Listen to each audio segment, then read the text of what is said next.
আচ্ছা, মিক্সড উপ মিডিয়ায় তোমাদের প্রত্যেককে স্বাগত।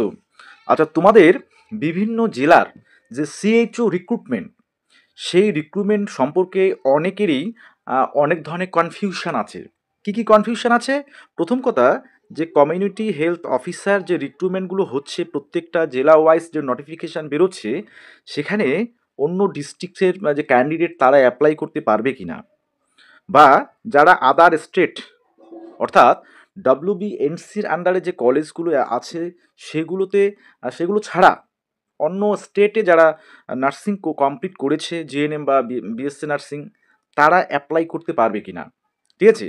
এবং এই অ্যাপ্লাই করার ক্ষেত্রে যে তোমাদের মেজর সাবজেক্ট বলে অনেকেই যে বিষয়গুলো কনফিউশনে আছে, যে কি মেজর সাবজেক্ট আমরা কি দেব, হ্যাঁ, বা তোমাদের টোটাল মার্কস যেমন মুর্শিদাবাদে বেরিয়েছে, শুরু হয়েছে অলরেডি অনলাইন অ্যাপ্লিকেশন, এবং পাশাপাশি সব থেকে যেটা বড়, যে এক্সামটা কি একই ডেটে হবে নাকি ডিস্ট্রিক্ট ওয়াইজ আলাদা আলাদা হবে। তো এই বিষয়গুলো আছে, কনফিউশন তোমাদের দূর করবো। ওকে, আচ্ছা, অবশ্যই ফার্স্ট টাইম থাকলে তোমাদের অবশ্যই সাবস্ক্রাইব করো। বা এই যে সিএইচও রিলেটেড আমার মক টেস্ট সিরিজ তোমরা ডিসেম্বরের ফার্স্ট উইকেই পেয়ে যাবে। পাশাপাশি তোমাদের হচ্ছে যেমন সিবিটির ক্ষেত্রে অনলাইন মক টেস্ট আমি ডিসেম্বরের দিকেই অনলাইন মক টেস্ট শুরু করব আবার, হ্যাঁ, এবং এমনিতেই আজকে বা রাত্রেবেলা বা কালকে আবার অনলাইন মক টেস্ট হবে। এমনি তো পিডিএফ মক টেস্ট তোমরা পাচ্ছই, ঠিক আছে? সেটা তোমাদের যেমন জিএনএম এর সিবিটির ক্ষেত্রে তোমাদের 99-এ 15টা সেট, হ্যাঁ, আর হচ্ছে বেসিক এবং পোস্ট বেসিকের ক্ষেত্রে 49-এ পাচ্ছ, ঠিক আছে? তো যাই হোক, সিএচ এর জন্য আমাদের টোটাল হচ্ছে পিডিএফ নোটস থেকে মক টেস্ট বানানো মানে শুরু হয়ে গেছে অলরেডি, সেটা কমপ্লিটের দিকে প্রায়। ওকে, যাই হোক, তো বিষয়গুলো আমি আগে কনফিউশনগুলো দূর করি। আচ্ছা দেখো, প্রথম কথা, এই যে সিএচইউ রিক্রুটমেন্ট, সেটা হ্যাঁ এখন হচ্ছে টোটালি কিন্তু ডিস্ট্রিক্ট, অর্থাৎ ডিস্ট্রিক্টের যে হেলথ অ্যান্ড ফ্যামিলি ওয়েলফেয়ার সমিতি, তাদের উপর মানে দেওয়া হয়েছে। যেমন এটা পশ্চিম মেদিনীপুরের আমি জাস্ট যে নোটিফিকেশানটা নিয়ে আলোচনা করছি, যেটা 10/11/25-এ পাবলিশড হয়েছিল, ঠিক আছে? আচ্ছা, এবার এটা হচ্ছে তোমরা জানো যে কন্ট্রাকচুয়াল বেস। তো এখানে ক্রাইটেরিয়াগুলো কি কি আছে সেটা তোমরা ভালো করে একটু দেখে নেবে, ঠিক আছে? তোমাদের ফিস কিন্তু দেখো, এমনিতে ইউআর ক্যাটাগরির জন্য তোমাদের অ্যাপ্লিকেশন ফিস 100 টাকা, আর হচ্ছে 50 টাকা হচ্ছে রিজার্ভ ক্যাটাগরিদের জন্য, ঠিক আছে? আচ্ছা, এসেনশিয়াল ক্রাইটেরিয়া কি কি লাগছে দেখো। টোটাল পশ্চিম মেদিনীপুর জানোই 108টা ভ্যাকেন্সি ছিল। আর এখানে দেখো, এই বিষয়টা দেখলেই তোমরা অনেকটা ক্লিয়ার হয়ে যাবে। দেখো, এসেনশিয়াল ক্রাইটেরিয়া এটা হচ্ছে BSc nursing with integrated course BP CCHN. তাহলে এই বিপিসিসিএইচএন সহ যে বিএসসি নার্সিং করেছে যারা 2021 এবং তার পরবর্তী সময় যাদের কমপ্লিট হয়েছে, তাদের কি বলছে, রিকগনাইজড বাই ডব্লিউবিএনসি অর্থাৎ ডব্লিউবি নার্সিং কাউন্সিলের কোনো ইনস্টিটিউট থেকে পাস্ট হতে হবে, এখানে কিন্তু স্পষ্ট বলা আছে। তার মানে এই বিএসসি নার্সিং 2021-এর পর যারা বিপিসিসিএইচএন যাদের আছে ইন্টিগ্রেটেড হিসাবে, হ্যাঁ, তাদের ডব্লিউবিএনসি অ্যাপ্রুভ কলেজ থেকে পাস্ট হওয়া লাগবে। এটা কিন্তু বোঝা গেল। তাহলে বাকিটা বোঝা গেল কি হলো, the selected candidates will be posted CHO if she pass the final year examination conducted university recognize by West Bengal nursing council বলা আছে। আচ্ছা, অবশ্যই রেজিস্ট্রেশন সার্টিফিকেট বা প্রভিশনাল সার্টিফিকেট থাকতে হবে। তো দেখো, এখানে কিন্তু রেসিপ্রোকালের কথাটাও বলেনি। আদার স্টেটের ক্ষেত্রে যে রেসিপ্রোকাল রেজিস্ট্রেশনের কথাটা, সেটাও কিন্তু উল্লেখ করা নেই। আচ্ছা আচ্ছা, আর কি বলছে, তোমাদের হচ্ছে বাংলা ভাষা জানতে, এটা জানোই, হ্যাঁ, আর হচ্ছে এমএস ওয়ার্ডের মানে এমএস অফিসের একটু নলেজ থাকতে হবে, কম্পিউটার ইন্টারনেটে একটু নলেজ থাকতে হবে, সেটা কম বেশি সবারই আছে। আচ্ছা, সিলেকশন পদ্ধতি জানো, ডিটেল ওটা আমি বলছি না। এবার জিএনএম বা পোস্ট বেসিক বিএসসি বা basic nursing BSc nursing before বলছে the year 2021 nurse for undergoing CP SC training.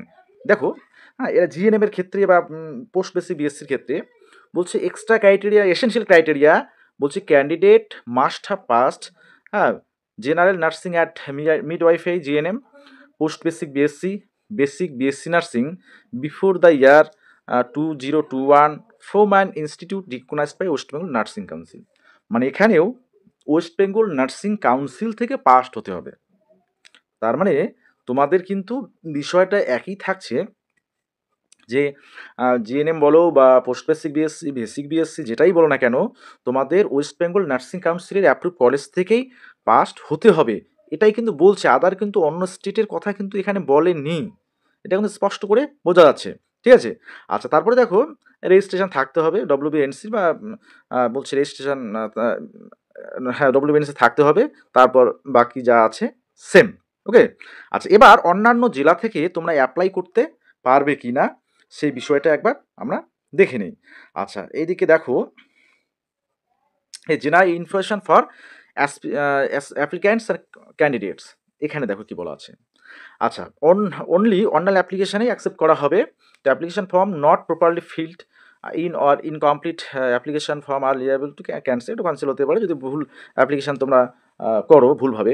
আচ্ছা, এই যে অপশানটা দেখো, the applicant must B a permanent resident of West Bengal and must have knowledge of local language.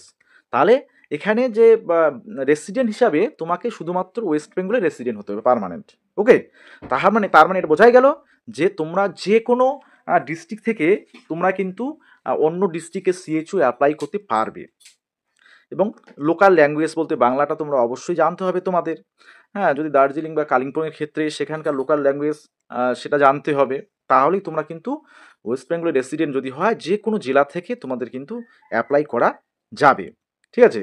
আচ্ছা, তাহলে এই যে বিষয় মোটামুটি বিষয়টা ক্লিয়ার হলো, অর্থাৎ আদার স্টেট থেকে যারা যে এই যে ডিগ্রিগুলো করে আসছে বা ডিপ্লোমাগুলো করে আসছে, তারা কিন্তু মোটামুটি সুযোগ, যেটা বোঝা যাচ্ছে সুযোগ কিন্তু পাচ্ছে না। এবার আসি এক্সামের ক্ষেত্রে, যে এক্সামটা তোমাদের ডিস্ট্রিক্ট ওয়াইজ না সেন্ট্রালাইজ হবে তোমাদের। তাহলে যেহেতু প্রত্যেকটা ডিস্ট্রিক্টের ক্যান্ডিডেট অন্য ডিস্ট্রিক্টে অ্যাপ্লাই করতে পারে, ঠিক আছে, সেক্ষেত্রে তোমাদের তাহলে এক্সামটা কিভাবে হবে ডিস্ট্রিক্ট ওয়াইজ।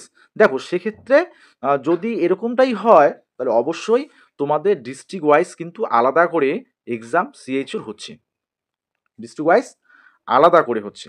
ঠিক আছে? এবার তার আলাদা করে যদি হয় তাহলে অবশ্যই তোমরা যেমন পার্শ্ববর্তী যে কোনো ডিস্ট্রিক্টে অ্যাপ্লাই করতে পারো সিএইচ এর জন্য। ঠিক আছে? তো এই বিষয়টা তোমাদের বিষয় ক্লিয়ার হয়ে গেল, অর্থাৎ এক্সামটা আলাদা আলাদা ডেটে হচ্ছে। ঠিক আছে? এবার দেখো অলরেডি তোমাদের যেমন পশ্চিম মেদিনীপুর, তারপর হচ্ছে বাঁকুড়া, মুর্শিদাবাদ, দক্ষিণ দিনাজপুর, এই জেলাগুলির কিন্তু অলরেডি সিএইচএ অ্যাপ্লিকেশন শুরু হয়ে গেছে। আর একটা বিষয়, যেখানে সিএইচ এর ক্ষেত্রে শুধুমাত্র সেই জেলারই বাসিন্দা হতে হবে, এটাও কিন্তু বলা আছে। আর তোমরা অনেকে বলেছিলে যে এই যে তোমাদের যেমন জিএনএম এর ক্ষেত্রে তোমাদের টোটাল যে মার্কস সেটা হচ্ছে ১৬০০, তাই তো?